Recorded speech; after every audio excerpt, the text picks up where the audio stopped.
മതമൈത്രിയുടെയും മനുഷ്യസ്നേഹത്തിന്റെയും സന്ദേശം വിളംബരം ചെയ്യുന്ന മലപ്പുറം തിരൂരിലെ വെട്ടത്ത് പുതിയങ്ങാടി നേർച്ചയ്ക്ക് വർണ്ണാഭമായ തുടക്കമായി. നേർച്ച കാണാനായി ഞായറാഴ്ച 10,000-ങ്ങളാണ് പുതിയങ്ങാടിയിലേക്ക് ഒഴുകിയെത്തിയത്.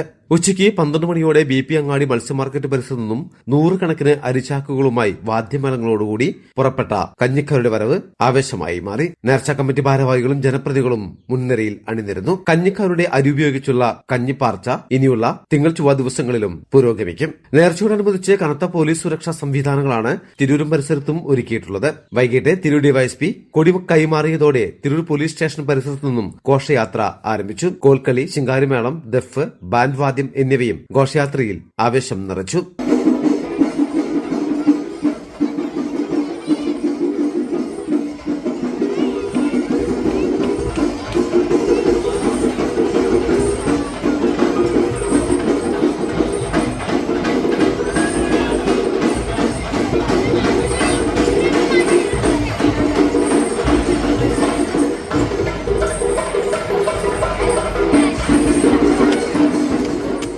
പത്ത് ഗജവീരന്മാരാണ് ഘോഷയാത്രയിൽ അണിനിരുന്നത്. റോഡിന്റെ ഇരുവശവും ജനസാഗരമായിരുന്നു. ഘോഷയാത്ര പോഴിക്കുന്ന് വരെ യാത്ര തുടർന്ന് തിരിച്ച് ജാറ മൈതാനിയിലെത്തിയാണ് കൊടിയേറ്റം നടന്നത്.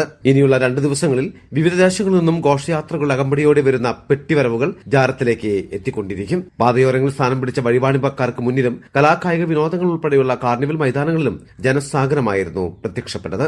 മലബാർ ടൈംസ്, തിരൂർ. സമ്മാനങ്ങൾ എന്നേക്കുമുള്ള ഓർമ്മക്കുറിപ്പാകണം. പ്രിയപ്പെട്ടവർക്ക് നൽകൂ ആരെയും മോഹിപ്പിക്കുന്ന സഫായുടെ ഡയമണ്ട് ആഭരണങ്ങൾ. സഫ ജ്വല്ലറി, പാരമ്പര്യം പൊന്നാക്കിയ ആത്മബന്ധം.